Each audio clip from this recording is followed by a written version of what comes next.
One of the topics that we cover quite early when we're doing the discovery with potential franchisors is trademarks, and do you own what you're about to try and franchise? And a common answer is quite often that, well, I own the domain name, so surely that's enough.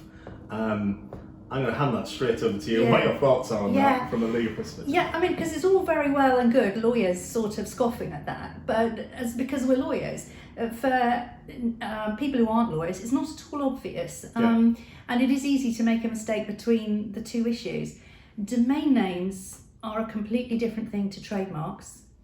Essentially, in very broad terms, your intellectual property, your brand, and the value of your brand gets protected by a trademark, but it does not get protected by a domain name. Now, I'm being very approximate when I say that, because in reality it's very complicated. But for sure, the strongest form of protection you can have for your brand name is your trademark.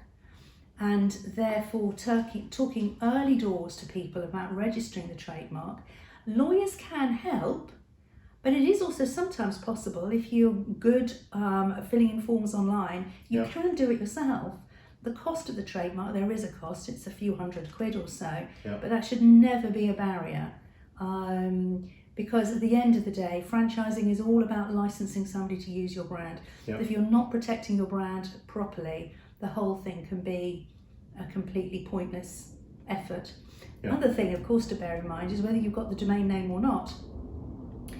You don't want to find you've started developing a franchise concept, it's getting well known, and then you discover you're going to have to change the whole brand name because somebody else has got prior rights. Seen that before.